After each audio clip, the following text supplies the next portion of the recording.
wabarakatuh. Perkenalkan, nama saya Nata Zahira Rizky, nomor absen 21 dari kelas 11 DCKT2. Pada video kali ini saya akan membahas mengenai bab 7 Cisco CCNA part 1, yaitu remote access. Jadi, remote access adalah cara kita mengakses router atau switch dari jarak jauh tanpa harus berada langsung di depan perangkat tersebut. Nah, jadi biasanya kabel remote atau kabel serial konsol yang digunakan untuk meremote router itu berwarna biru. Seperti ini. Nah, sebagai contohnya, saya akan menambahkan satu buah PC.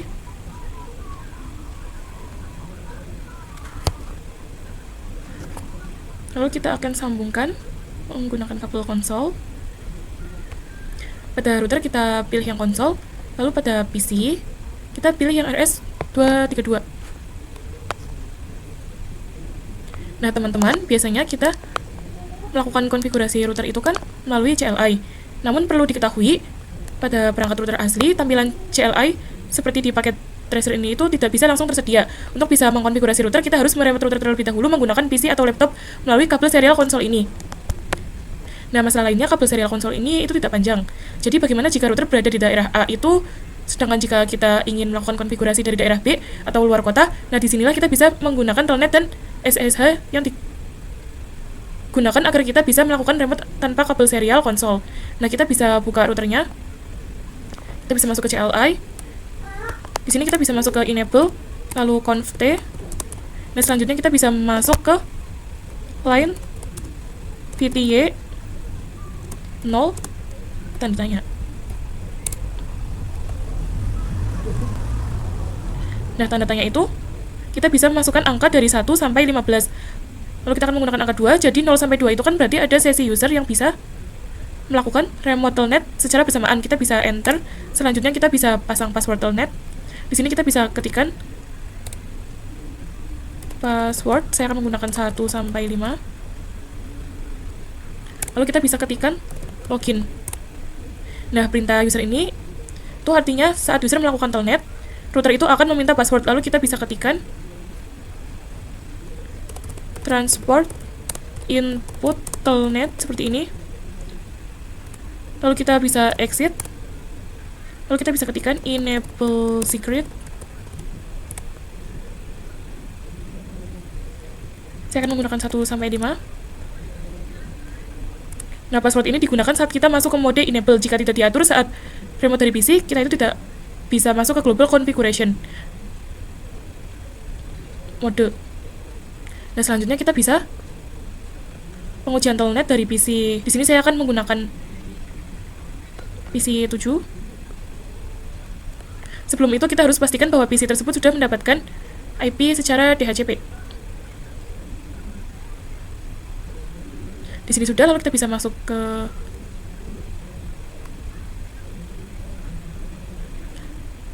telnet atau SSH client. Connection tipenya itu pilih telnet. Lalu kita bisa masukkan IP. Di sini saya menggunakan VLAN 10.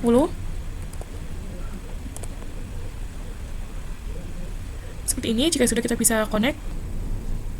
Nah, maka router itu akan meminta password. Kita bisa masukkan yang tadi 1 sampai 5. Di sini passwordnya tidak terlihat, tapi tidak apa-apa. Nah, sekarang kita sudah berhasil meremote router. Kita coba enable. Nah, maka dia juga akan dimintai password. Kita bisa masukkan yang tadi, password dari enable secret 1 sampai 5 juga. Kita coba conft. Nah, di sini kita sudah berhasil meremote telnet ya, teman-teman.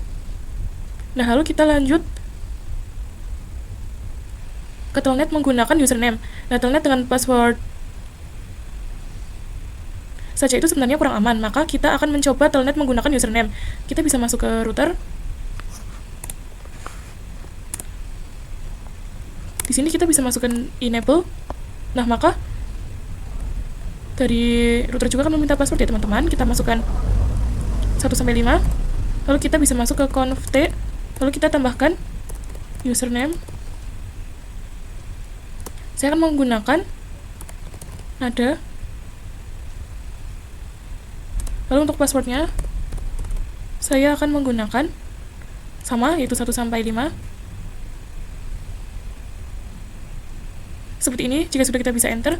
Lalu kita bisa masuk ke line VTY 02 seperti ini. Lalu kita bisa ketikkan login lokal.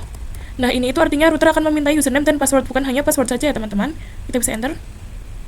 Kalau kita ketikkan transport input telnet, lalu kita bisa uji telnet tadi.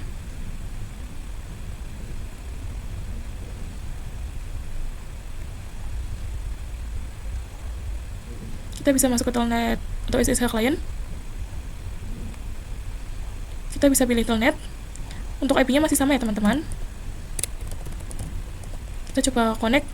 Nah, di sini kita masukkan username yang tadi yaitu nada. Lalu kita bisa masukkan passwordnya 1 sampai 5. Nah, di sini kita bisa masuk ke enable, masukkan passwordnya 1 sampai 5. Lalu kita coba conft. Nah, sekarang telnet sudah menggunakan username ya teman-teman, berarti kita sudah berhasil masuk menggunakan username. Selanjutnya kita akan konfigurasi SSH di router. SSH itu lebih aman dibanding telnet ya teman-teman, karena terenkripsi. Kita bisa buka router. Di sini kita bisa exit. Untuk exitnya jangan disingkat ya teman-teman.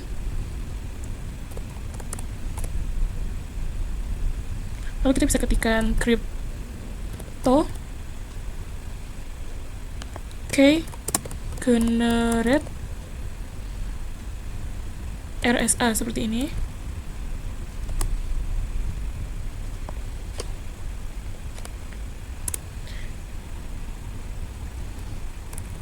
Maaf, ini kurang spasi. Nah, di sini kita disuruh membuat username lagi selain namanya itu router ya teman-teman. Lalu kita bisa ketikkan hostname. Nah, di sini saya akan menggunakan nada.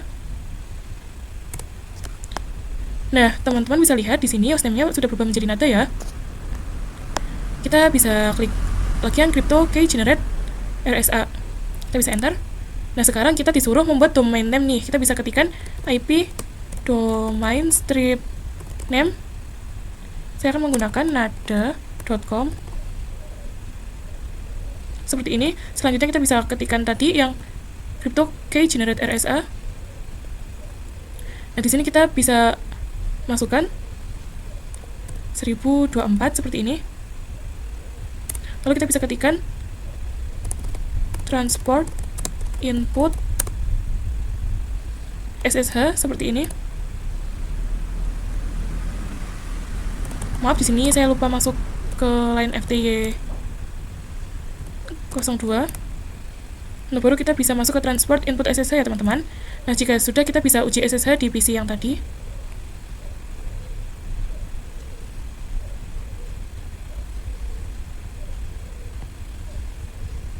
Kita bisa masuk telnet SSH. Untuk connection tipenya kita pilih yang SSH.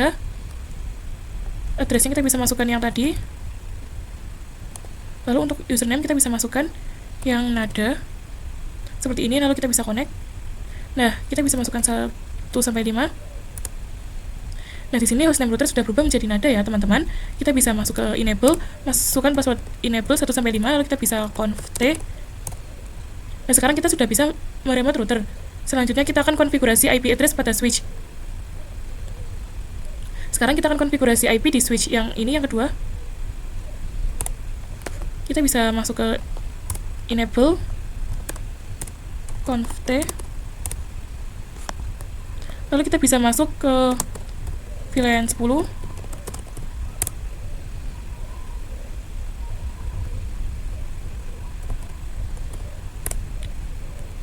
Kita di awal kasih interface VLAN 10. Nah, lalu kita bisa ketikkan IP address 10.10.10.32. Lalu subnet masknya 255.255.255.0 seperti ini. Nah, di sini saya akan menggunakan 32. Kalau kalian terserah mau pakai berapa ya teman-teman. Kita bisa enter. Lalu kita bisa masukkan IP default gateway 10.10.10.1 seperti ini.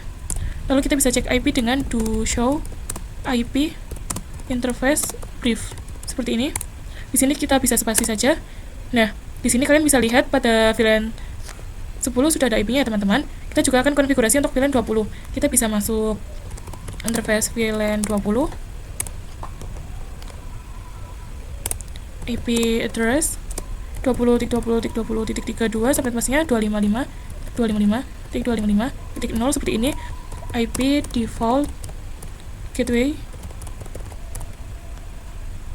20.20.20.1 seperti ini. Kita bisa cek dengan do show IP interface brief. Kita spasi. Nah, di sini pada VLAN 20 juga sudah ada IP-nya, teman-teman. Lalu kita akan konfigurasi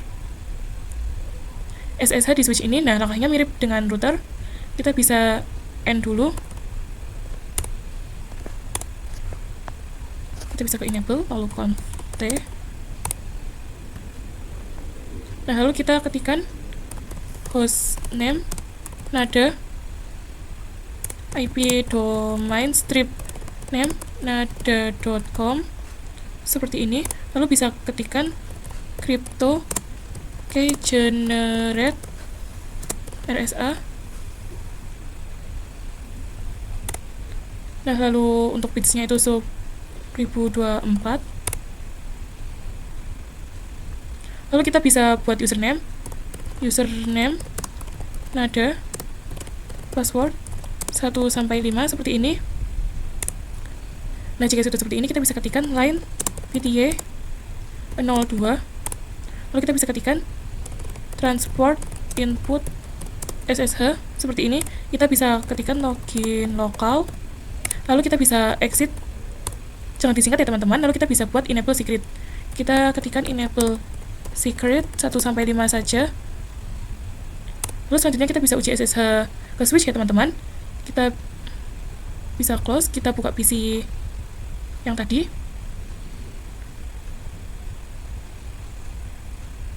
Kita ke telnet SSH client. Untuk tipenya kita bisa pilih yang SSH. Untuk IP-nya 10.10.10.32. Masukkan username. Nah, ada jika sudah kita bisa klik connect. Nah, lalu kita bisa masukkan password 1 sampai 5. Kita coba enable, masukkan password enable secret. Kita coba conf t. Nah, sekarang switch sudah berhasil diremote menggunakan SSH ya teman-teman. Jadi pada video kali ini kita telah mempelajari remote menggunakan kabel konsol, telnet tanpa username, telnet dengan username, SSH pada router, dan konfigurasi IP dan SSH pada switch. Sekian pada video pembahasan kali ini, semoga bermanfaat. Wassalamualaikum warahmatullahi wabarakatuh.